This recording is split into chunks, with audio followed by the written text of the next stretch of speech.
Right then, here it is. Hello, and today we are doing a bit of a sad video. And that is because we're reacting to the fact that Portugal have been knocked out of the European Championships. Our title defence from Euro 2016 was unfortunately unsuccessful, and emotions were running high, it's fair to say, on that game. Sunday night, very, very tough game. We were on a tough side of the draw, really, with France, Spain, Italy to play if we'd have won that game. But, you know, Belgium, their team is unbelievable. Their squad depth is just insane. And the golden generation got it done. But I tell you what, it certainly wasn't easy for Roberto Martinez men to get that result and get the job done. Portugal, in performances against France and Hungary, we were much, much better. But we just couldn't get the job done tonight, and it was a really sad thing to see us lose with so much quality in that squad. We just couldn't quite get that goal, so it's a real, real shame, and I'm going to pick the bones of that and show my reaction and review to the matchup Belgium 1, Portugal 0 in Seville. So if you go on to enjoy the video, make sure you smash a like on it and subscribe for more content on the Roberto the Hornet channel. If you haven't already followed me on my new channel, that is, of course, FPL Yellow Army, where we'll be doing purely fantasy football content for the upcoming 2021 to 22 season, then make sure you go and follow me on that. We're just starting from the bottom, really, and it'd be great to spread the word and get some more subs before the season starts. But yeah, if you do go onto it, then be sure to give it a like and give it a share. So going into this, we had a bit of a feeling this would be a tough game, and I actually posted on my Instagram, Roberto_the_pro, that I was worried about this game. I predicted a 2-1 Belgium win.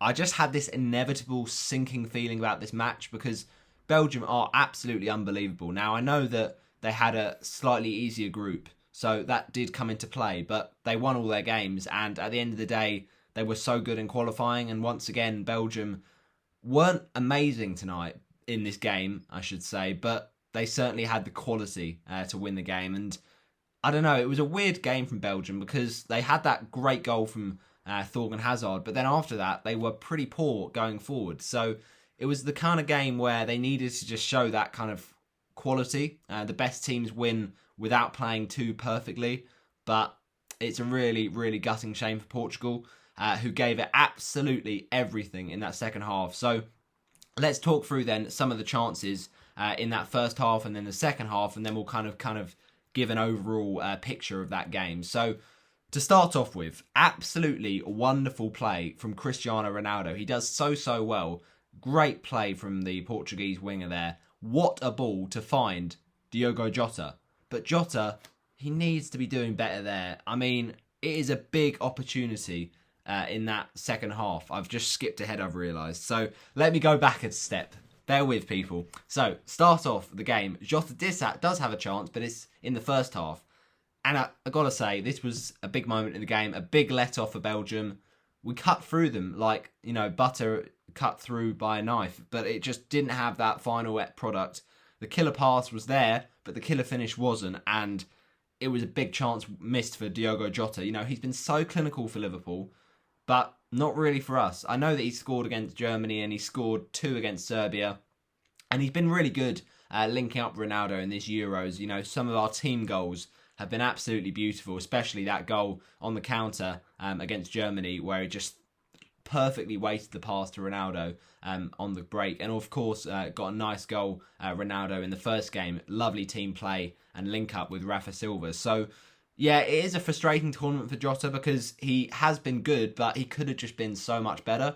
And we'll go on to kind of discuss some players that really did underwhelm in these championships and players that really did shine like a star. But Jota, I think, just struggles to find the right balance between shooting and passing. Sometimes he can just be a bit greedy, and that is difficult, especially when you've got someone like Cristiano Ronaldo in your team, a big ego, and he believes that he will, you know, put away the chance every time it comes to him in that position. So it's a frustrating one for Jota because when he's that close to goal, of course you've got to shoot, but he just doesn't get any of the technique right, and he's got to curl it, he's got to just place it, but I think he gets overexcited in that that early period of the game.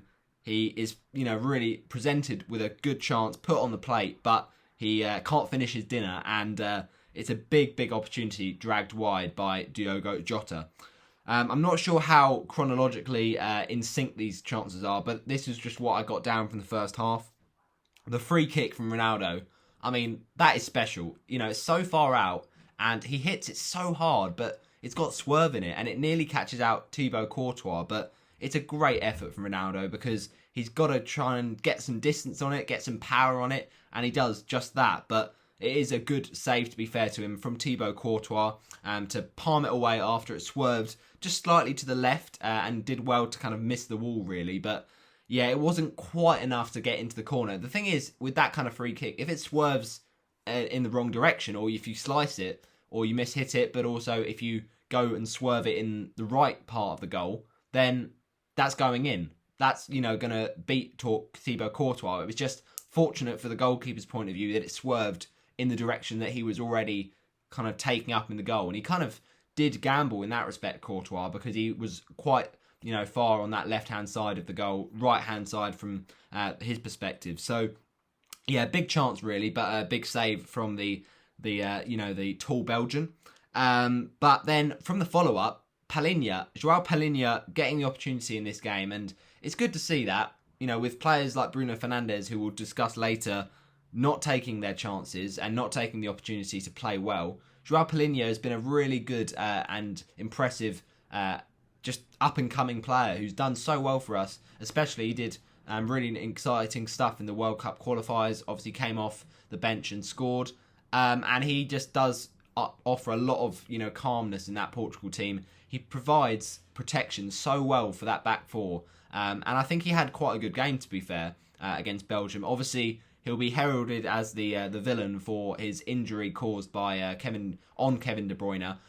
It wasn't intentional. It wasn't even a foul, in my opinion, because he tries to win the ball. He gets a lot of it, and then De Bruyne just somehow buckles onto his knees. He falls flat on his face, and yeah, it's not a good injury for De Bruyne. I think it was an ankle one there, but it's still weird because he doesn't really have much contact on it. And Palhinha, though he was good from a defensive point of view in this game, he was really wasteful going forward, and we'll talk about that in a little bit. But yeah, it was a big chance for Palhinha.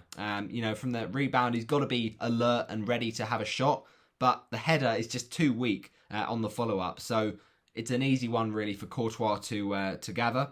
And then Palhinha has another shot where he just skies it way over. You've got to have more composure in the final third, Portugal, because the amount of times we were getting it down Belgium's sides and we were getting through their attack, through from defence to attack. And really, if we just have that composure, we make the right pass, we don't shoot instead of, you know, blazing it from too far out, or we don't find the player at the fullback making a good run in behind in the position. So it's about those key decisions in the final moments, really. But every other piece of the jigsaw for Portugal, certainly in that second half, I'd say, were, you know, coming together. It was a pretty dull first half, I've got to say. Not a lot of chances for either side, but that was a big opportunity. Palhinha should have done a lot better. And Dalot as well. That was an interesting plot point because, of course, Nelson Semedo, he played so well against France to kind of get that redemption after the really poor defensive display against Germany. But he was so good going forward, and he was offering us so much. And that is exactly what we need. With a team like Cristiano Ronaldo in it, you need players going to the byline and fullbacks whipping in crosses. And Ronaldo didn't get enough service of that, to be honest, in this tournament, because we know his strength with headers. He leaps like, you know, a gazelle. He's absolutely fantastic, but it didn't happen enough in this tournament, and it was a real shame to see Semedo injured still. But Dalot comes in. You know, he did a great solid job for the under-21s who got all the way to the final in the championships. But yeah, it is a bit of a difficult one. Obviously, you've got Cancelo who missed out. And Dalot defensively wasn't too bad. I think Portugal in this game defensively were pretty impressive. But going forward, Dalot just was quite sloppy. You know, his first touch at times, not good. And he actually had a good chance collecting the ball after a nice pass over the top. And he gets it well on his chest. He does everything right. But then he hits the shot wide and it kind of just dribbles past the post. But of course, he did be offside anyway, so he needs to hold his run a little bit better. But nice play from Portugal once again. Balls over the top have been a big part of the way we've played this Euros, And yeah, shame to not make more of it, really. But then Renato Sanchez, what a player he has been for us. He didn't start in the Hungary game. Then he did come on against Germany and really made an impact off the bench. And he started rightly against France. And in all of those games, he has been absolutely phenomenal. So I know it's early to say it in this video, but for me, without doubt, Renato Sanchez, player of the tournament for Portugal this Euros for us, because he's just been so impressive. And it's always difficult when a player has a sort of flop at another team. You're thinking, all right, this player is going to live up to his price tag, live up to his big name, but then he just struggles to get going. And he actually has gone on such a great journey since then to recover, and he's been really good in the last few years, you know, winning the title with Lille. Just so titanic in that midfield, so hungry like a tiger. He's always, you know, winning back balls, never giving up, and he was just fantastic, you know, driving past Belgian players in this game, and you know, putting it on a plate at times for some of the attackers. But once again, we're wasteful going forward. So it was crazy, really. With 23 shots from Portugal in the game, and 8 from the first half, 15 from the second. We should have got more chances and more clear-cut shots, really. You know, there's not a problem for creating the chances. It's just a problem of getting the shots on target, testing Courtois a lot more. So it's really disappointing. But at times this game we were desperately unlucky. And I think Sanchez does so well because he gets the ball from a very deep position. And once he gets past the Belgian player, he just can't be stopped. And he's so strong. He outmuscles De Bruyne and then Witsel and then squares it perfectly for, I think it was Jota. But then again, we just waste the chance. And it really is, you know, all that hard work by Sanchez undone. So it's a shame, really. The goal comes, of course, for Thorgan Hazard, the little brother of Eden. But Eden has been poor this tournament and looks like he will be out for the rest of it with an injury for that muscle, which didn't look good at all. But yeah, Thorgan Hazard's been one of the underrated players of this tournament. You know, really good displays he's put in so far. Obviously, the goal coming in the opening game against Russia.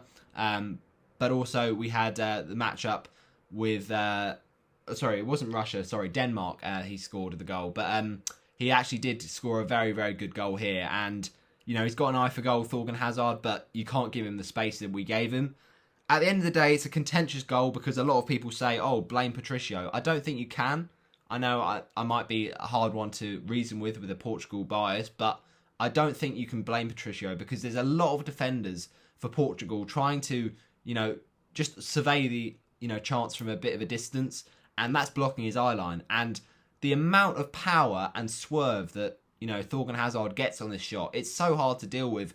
And even if Patricio does have a bit of an error of judgment by stepping to the right, I just think that is such a unpredictable shot and such a powerful shot that, you know, it's past Patricio before he can think about getting back on the other left foot. So it's a difficult one for a goalkeeper, of course, but it's a great strike, and that was Belgium's pretty only moment of quality in most of the game. So that's why it's so frustrating to be sitting here knowing that we've lost by that moment. But it was a great hammer of a shot from Thorgan, Thor's hammer, as some might put it. But yeah, it is a shame to concede that goal, the manner of the goal, because, you know, Patricio might have done better, but also the fact we concede the time we do. 41st minute of the game, that is an awful time to concede. It really just sapped the life out of us. And to be fair, it really did have a bad impact on the start of the second half for Portugal because we took a long time to get going. And then the last, you know, 20 minutes or so, we were really mounting the pressure, but maybe we should have mounted the pressure earlier on. To be fair with Belgium, they certainly did put in a good performance when they were on the break. They looked so threatening. But second half, they knew the game was up and that Portugal were only going to do one thing and just batter them with chances, with pressure. It was a bit like when Portugal played Germany, how Portugal sat off them and Germany just used the ball and took their chances. But that was the complete opposite for Portugal in the fact that they couldn't get a moment of magic. And though they had the chances, though they had the possession, they were the dominant team, but they couldn't make it count. And it really is a shame to say that because we've got so much quality in this squad. And it was just a really annoying goal for us to concede against the run of play. And it's a wonder strike. You've got to give it to him. Thorgan Hazard, he was far too much space to drive into. And that moment of just absolute pain before the goal goes in, where, fair enough, Diaz gets absolutely outmuscled by Romelu Lukaku, and that's the thing that, Ronaldo struggled to do in the game. He doesn't have that as part of his game anymore, and you can say, all right, Ronaldo's changed in the way he works for the ball now. He's 36. He hasn't got the work rate that he used to. Of course, he hasn't got the pace that he used to, although he did show it against Germany with that amazing goal. So, Ronaldo does play differently, and he struggles to kind of bully defenders off the ball. But Lukaku did that fantastically. And Diaz, I'll admit, he had a great season with Man City, but it's frustrating that he doesn't carry that into Portugal's tournament, because he was struggling at times. Definitely, he had a torrid time up against Kai Havertz, and he had quite a bad time up against Lukaku, even though he kept him quiet, Ruben Diaz. And, he got some good blocks in, some good clearances in the game, Diaz. But all in all, he'll be disappointed by his tournament. And, this is the same story for a lot of other Portugal players. Bruno Fernandez, Diogo Jota, all these players who had amazing seasons with their clubs, and we can't see it happen for Portugal. It's really, really disappointing. If Joao Cancelo had been in the team, maybe it's a different story, but, we can't say ifs and buts. We've just got to accept what it was, really, and whatever will be, will be. We're out of the tournament, but we've only got a year to wait for the next one in Qatar. So it might be Ronaldo's last tournament. It's certainly probably his last Euros, you'd imagine, but he'll probably want to keep going, even if his body doesn't allow it. He's just so fit and so driven to just doing whatever he wants and being the best of the best. But Ronaldo was a frustrated figure and a very sad figure at the end of the game. Lukaku consoling him, that was a nice touch, but yeah, it's just not Portugal's night. It's as simple as that. And we'll get into some second half chances, but it just never quite fell for Portugal, and we never quite had the creativity to cut open Belgium, despite all that possession, despite all those chances. So yeah, it was not a great end to the first half, to say the very least. To swerve away from Patricio at the last minute is never nice, and we just were a bit wasteful. Belgium, even in the first half, had one shot. The first shot is the goal, and that is annoying to see a shot on target with Patricio not having much to do, and then straight away he has something to do, and it's in the back of the net. But I don't blame Patricio, like I mentioned earlier. He's got a tough shot against him there. And Belgium, I thought they were quite cagey, certainly in the second half more, but they had an odd chance with Belgium, but they really did struggle to create much. As I mentioned, Portugal were very solid defensively, and we were just starting to impose ourselves on Belgium in the first half with a few, couple of chances, and then, down Belgium go down the other end and get their goal. But a good chance maybe for Steve Mounier. Steve Mounier is the Huddersfield player, or ex-Huddersfield player. I don't know why I've mentioned him. I meant to say, of course, Thomas Mounier in full-back position, outside of the foot, a little bit greedy, to be fair. He should have just, gone for the goal, just hit it normally with his left foot. But yeah, he bent it, and it was wide in the end. Fairly comfortable for Patricio to see it go past the post. So yeah, really frustrating first half in all. More possession, more shots, not quite the same on target. Or more on target. It was even by the end of the goal. But yeah, so annoying, really. And it just, Palhinha, he's done well there to stop Belgium's creativity, but you can't stop a goal like that from Thorgan Hazard. And yeah, it's annoying because when Lukaku outmuscles Diaz, and then they pick up the little scraps, Belgium, then Guerreiro, he simply has to clear it better than that. De Bruyne gets a little toe in, Guerreiro's just got to hoof it, and, Mounier gets it back, plays it into Hazard, 1-0, absolutely gutted. So we go into the second half, and, Palhinha had another big opportunity. It was just, he needed to keep his shots down in that game. It was just as simple as that. All right, it can pop up nicely for you, but just keep calm. Don't get overexcited. And, it's a bit of a shame that the players that we want to have the ball to fall to aren't the right ones. And maybe you can say that with some of the chances we had. Maybe Ruben Diaz, he doesn't score many goals, and the same for Rafael Guerreiro. But if it falls for Ronaldo or Bruno Fernandez or Jota, then it's in the back of the net. It's as simple as that. So it's just not making the right chances at the right times, really. So fair enough, Belgium. They got the job done. It was hard fought, but it certainly wasn't pretty, and the golden generation did enough. So in terms of that second half, I just saw that Jota chance, and it was like deja vu from the first chance. once again, great play from Cristiano Ronaldo. You know, what a ball to find him. It was just inch perfect. And it's so difficult for Ronaldo to get that right when he's pretty much on the ground after a bit of, you know, really good dribbling. But Jota, he hats that shot on the volley. Maybe he can take another touch, but, you know, he hits it hard. He hits it true, but he's got to get that on target. To get it just over the crossbar is really disappointing. Just don't lean over. Just focus on the contact. And as I mentioned, not testing Courtois enough in the game. Then Renato Sanchez does what he does. He keeps on going and gets in a really good cross from that left-hand side. But the header falls straight at Courtois from Diogo Jota. So it's annoying that he can't get the power on it and he can't quite get the direction on it to test Courtois. If that fell for Cristiano Ronaldo, you felt it might have been a better story. He certainly is very good when he gets the right cross in. But bad time to concede. It did sap out the energy of us, and you thought maybe that De Bruyne injury would, you know, favour us. It was a bit theatrical, I thought, from De Bruyne, but maybe there was a little bit of contact. I just thought there was more contact on the ball. But De Bruyne coming off, you know, that takes away Belgium's midfield creativity. So we had to expose that, and I think we did in the fact that in the second half we seemed to win that midfield battle, but it still just always seems to fall flat when it gets to final third. And the title, it slips away, and it was kind of that game in the second half was a frustrating one. The first half flew by, and that goal flew past Patricio, but the second half, just so you know, aggravating in the fact that, all right, maybe the first half is more a bit of a drag, nothing happens, and then, you know, Meunier assists the Hazard goal, and straight away, time slips away, and certainly we felt like we were running out of time in the second half, but barely chances for Courtois to make saves. We just got to get more shots away. It's as simple as that. But there's no, you know, lack of endeavour, no lack of determination from our team on Tuesday. On Sunday. So it's a frustrating one because the determination is there, the spirit is there, the team togetherness. We are together. We are, you know, always giving it to the last second of the game. But it just was a frustrating one. We lacked that kind of cutting edge in the game, and we really didn't test Belgium enough. So I think with Fernando Santos, did he do a good job? I think with the substitutions, mostly. But the main thing is, do you play Ronaldo in a further forward position, or do you play him on the left? I think you play him in the number 9 role. But was Ronaldo let down by Fernando Santos? I don't know. I don't think he was. I think it's harsh to say that.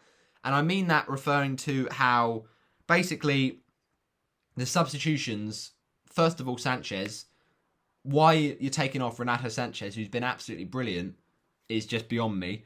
But also, do we play someone a bit more creative in that middle of the park? I know Bruno Fernandez has been poor, but are we getting the right players around Ronaldo to have him the service he needs to score goals?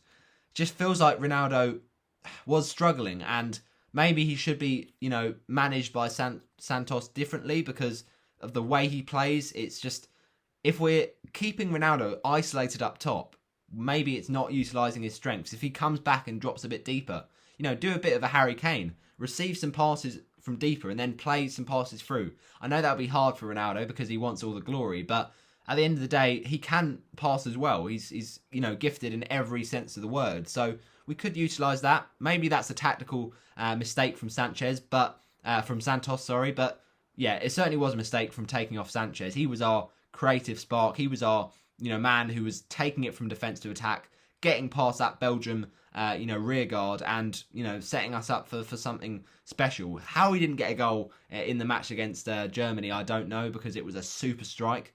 But I think we got away with one in the France game in terms of Bruno Fernandez. We certainly got away with one against Belgium today, or in this game, because Nicolas Pepe is not the man I'm referring to. It's Pepe, just that, from Porto. Now, this guy, he certainly is a character, to say the least. He splits opinion. I mean, he was amazing in the Euro 2016 final. We absolutely outmuscled Griezmann. He had him in his back pocket. And he can play like that. He can be just such a beast in defence and really, you know, not give attackers a minute of you know, chance to get through. But in this game, I think the emotions overtook him, really. He was still quite good defensively, you know, really strong at times in getting tackles in. But the tackle and, you know, the lack of discipline that crept in for Portugal and for Belgium, I'd say, towards the end of the game did play a role and was frustrating. Pepe should have been sent off, I think, because he just lost his cool and, you know, it was needless, really. You know, the amount of times he clashed with Romelu Lukaku, and yeah, it really wasn't, you know, the most ideal thing to see. He's a bit of a pantomime villain in that respect, but I still think he's a great player. He has passion, and sometimes he struggles to keep that, you know, in check, but as a lot of players do. So Pepe's unfortunate. He's still, you know, not a spring chicken anymore. He's nearly towards the end of his career, but he still seems to have it. He's so solid. Just needs to kind of tweak that kind of discipline levels from the game. What a header, though, from Ruben Diaz. I mentioned how Diaz does struggle sometimes to score goals, especially for Portugal, but he can do it. You know, he's so strong in the air, so strong when he's up against, you know, another defender or another attacker, and he can, you know, really outmuscle them when he gets goal side. But, man, he just really was so unlucky. If he puts that, the other part of the goal, and even if he skews that from Ruben Diaz, and he gets the header wrong, he kind of, you know, hits it on his sideways head, or not even on his forehead and off the top of his head, or even off his cheek. I don't know. It comes off his face somehow. It's a mishit header and it goes in. But because he hit it so true, he hit it straight on the noggin, it went straight at Courtois, and it was a great save, to be fair to him. He has to react quickly, but it's just a frustrating one because Diaz, he gets challenged in from behind. He doesn't have a lot of chance to think about what he does, but he just plants the header, so strongly hit that, yeah, frustrating to see that not go in the back of the net from a really good delivery. Then the strike that hits the post. I mean, Rafael Guerreiro, he scored in the first game, even if it was a bit fortuitous, but that, my friends, is so desperately unlucky. Just not the day for it to go in for Portugal, and it's such good build-up play again from us, and the ball just falls perfectly for Guerreiro, who's rushing on, the attacking fullback from Dortmund. And what a strike. You know, he hits it so well. He gets a bit unlucky, I think, with the way the ball kind of pops up, and maybe it just bounces a little bit too much off the turf. You know, the pitch wasn't the best condition, to say the least. So he hits it. You're thinking, goal. I can just see it. Ronaldo is off celebrating nearly. Courtois is beaten. But no, it dribbles and it hits the post, and it's just so frustrating that it wouldn't go in this day, this game, this last 16 game. And we were making things happen in the second half. That was the frustrating thing at the end. We were piling on the pressure. We kept, you know, putting Belgium under the pressure, and they struggled to get the ball cleared at the end of the day. But like I said, it's all very well having pressure, but if you haven't got product, then you need to go back to the drawing board, and we need to go back to the training ground because, all right, we played really well and we put in the effort, but we've got to have better finishing. It's as simple as that. You know, in the previous games, we were clinical, but tonight, not the same. And, you know, it's so much pride that is within me from that performance. Such a tough game in the last of 16. You look at, you know, teams like England who, you know, seem to have the favourable side of the group, and now Netherlands lose to Czech Republic. They'll play one of Czech Republic or Sweden in the quarterfinals if they can get there. So it is crazy, really. Is that right? Or is it the other way around? No, semi-finals, I think. Yeah, because Czech Republic played Denmark. So it is a bit unfortunate with Portugal. We had Belgium, France, Germany. I mean, that is just difficult stuff to have all those teams playing so close together. And also, did notice that Belgium had 48 hours quicker for recovery. I'm not saying it's the reason we lost, but that is a bit of a shame, a bit of a factor to think about, because we obviously played this game on Sunday night, and you know the last game against France was only on Wednesday. But you know that's the way it goes. Portugal got to keep our chin up. We were pretty good in this tournament, but it just falls short of defending our title. It would have been so hard. Since Euro 2016, a lot of teams have got a lot stronger, and we just couldn't quite do it. But it's just a shame in this game. We look defensively solid. We just haven't made things happen going forward. Then the chance for Andre Silva. And this actually is so good from Ronaldo because he can go for this shot. But he sees that Andre Silva's in a better position at the far post. And he just flicks it so intelligently over the top to Andre Silva. And he nearly gets there. He's sliding for it. But fair play to Courtois. He comes out well. He gets like a little touch on the ball, and it's enough for Belgium to clear it away. So tense, so unlucky. Andre Silva. I think Bruno Fernandez. We mentioned how we'd go on to talk about him. We have to do it now. I think he was just not good enough in this tournament. He does struggle to not be the star man. When Ronaldo is in that team and Jota is in that team, so many good players, Fernandez maybe just felt a bit of an ego hit perhaps because he wasn't the most important player in that team anymore. And, when he's off penalties, he needs to find a way to, influence games in other ways. And it's such a shame because he did do that in the World Cup qualifiers and in the friendlies. He looked amazing against Israel with 2 goals, an assist. Just looked so attacking and creative. But maybe the pressure of the tournament got to him. I don't know. But he just wasn't good enough. Certainly in that game against Germany, he was just so lethargic. So it had to be done. He had to be dropped against France. But Sanches more than justified his place. Fernandez, I think it's a difficult one whether you put him back in for the Belgian one because it's such a big game and he's such a big game player, Fernandez. But I don't think he deserved to play because he was so sloppy. But then you've got to find a reaction. You've got to prove to the manager that you should be starting these games. And when Fernandez came on, he didn't provide enough quality, enough impact. So Diego Dalot, I think his performance was pretty poor, too predictable at times. Even that chance where he gets the ball and, he thinks about the cross, but then he goes for the shot with the header. He doesn't need to head it that early on because it's an easy take for Courtois. So I think it's a game where we just lost our composure. We lost our, trade of thought at times when we were taking shots. And some players just got to be more patient. Shooting from far distances is never going to be the way to get back in the game. You can create as much as you like, but if you find the killer pass, then that opens you up. And, you look at Belgium. De Bruyne has been amazing this tournament, even with injury struggles. And, he's got an injury right now. He just finds that killer pass. He slips it through. That Finland assist for the Lukaku goal, he is fantastic at it. So I think we need a De Bruyne in the middle of the park. I know it's a difficult one because we've got so many players there in the midfield like Fernandez and so many good players already. But we need that man who's going to open up the defence and find that killer pass for the forwards to have a really good percentage and probability to finish the goal. Danilo, I thought, was an absolute rock all night. It was a bit of a shock, to be fair, to see him not starting because he actually was really good in his previous games. But fair enough, we go with Moutinho in there and we also go with Palhinha. So I feel like it was a good performance. Certainly it was a game of 2 halves because that first game, the first half was so poor. The second half was so exciting and so much better from Portugal in terms of the performance. But João Felix, now he was a bit of a net letdown, but he's had a lot of unlucky injuries in this tournament. So, he's the future of Portugal. He's the man that, when Ronaldo does go, you'd imagine he'd be the man that, gets passed down the mantle. But he's got to, unfortunately for him, live up to that price tag he got from Atletico Madrid. And I think he will do that soon. It's just, he's got to keep on pushing. He really did struggle to make an impact off the bench, but, he did get us going. And the subs we did make from Andre Silva and, bringing on João Felix, a few of those substitutions really did work from Fernando Santos. But, he can't control the player that doesn't score. But all he can control is the players he thinks will score. And it was heartbreak at the end, really, for Felix. Because that chance, he usually will put that away 9 times out of 10 playing for Atletico Madrid. But he receives the ball, he turns, he looks up, last moment of the game, time ticking away, the last ebbing seconds of the match. And he's got to hit it true. He's got to hit it strong. He nearly gets there, trying to aim for that bottom left corner. But just bobbles into the ground. And it's absolute heartbreak to see it go wide.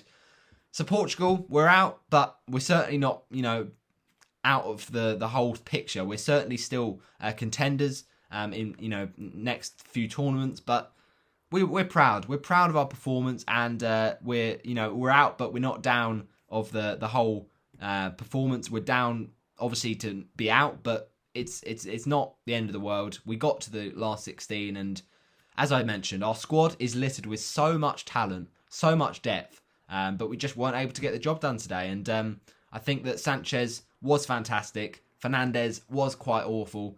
The issue with playing Fernandez, I think, is that he allows the opposition to kind of walk through the midfield. Because he's so attacking, he doesn't offer that protection that someone like Joao Palhinha or William Carvalho does. But it was just a bit of an up and down game, a bit of a lacking for chances for Portugal. And, you know, I could have seen on another day us get an equaliser and it goes to extra time. But it just didn't have the legs on it for Portugal from their point of view.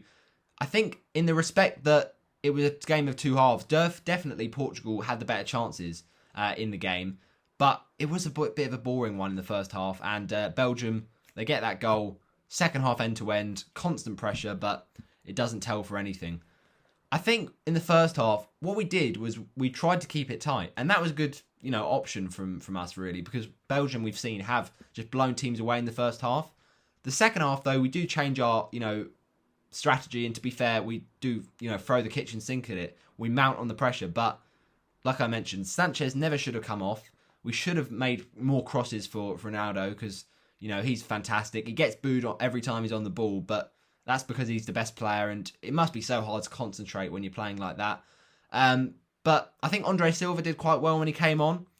He probably should have started over Jota. I know that seems harsh, but Jota does lack that kind of moment of quality to be clinical. I know he has a lot of chances and obviously scored against Germany, but we just lack composure going forward. That is the problem right now. So let's see if Ronaldo does, you know, hand up the boots in the next few years. But certainly he's had a great tournament. You know, he's been so clinical in his key pressure moments. Scoring 2 penalties in one game is so difficult because the amount of psychological things you go through there.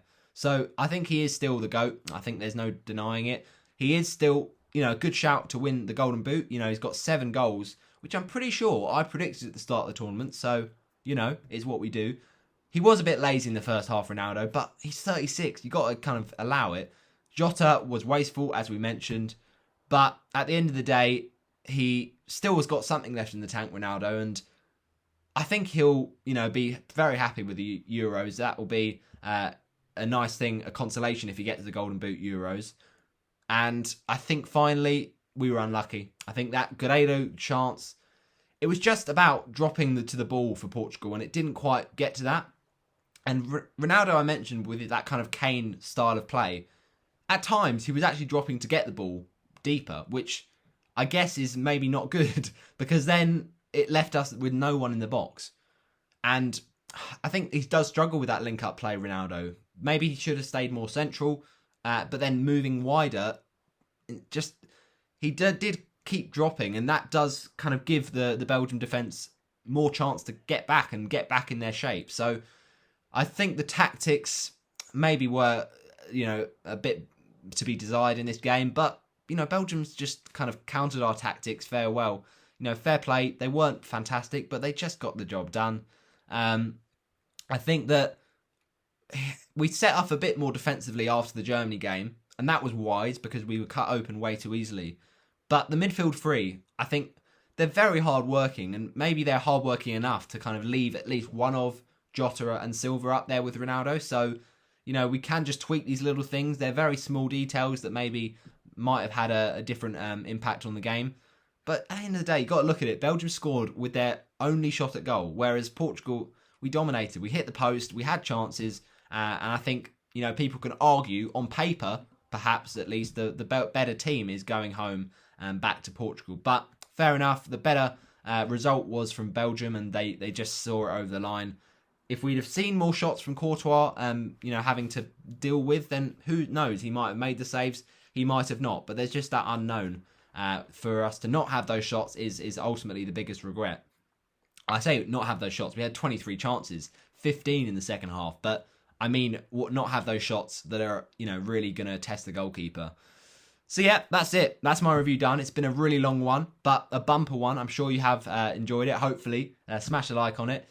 The holders are knocked out. It is what it is. We showed great endeavour, but it comes too late in the game, unfortunately. I think we'll look back on the key chances for Jota, for Ruben Diaz's header, for that really good save, and of course that late on the drive from Rafael Guerreiro that struck the post. We just showed our really great quality going forward in that second half. I think that probably, to be fair, might have been our best football of the whole tournament in the second half, because we were so much better than the first half in terms of, driving at Belgium, but it was too little too late. Belgium just put up that wall and we couldn't find a way to be more clinical. So, yeah, it is what it is. I think we'll be happy with our, performance, but not quite with the result. So, I think with Palhinha, he it's interesting. Like, I think at the end of the day, it was a game that maybe had a little bit of tension in it. I don't think Palhinha can be to blame too much for De Bruyne's foul, but he kind of just challenges in behind and they're never good. So I think it was a game, there was a lot of energy in it, but also a lot of tetchy fouls, flare-ups, and some questionable tackling. But at the end of the day, the tackling is not the important thing. It's the result that counts, and Portugal couldn't get it done. But vamos, we go again next tournament, and I'm still very much proud. Did you think Portugal should have won that? Did you think Renato Sanchez, like me, was man of the match? Well, let's get in the comment section and we'll discuss all of that juicy stuff. I'll see you in the next one, people. I've been Roberto the Hornet. You've been fantastic. Thanks for watching. Bye-bye.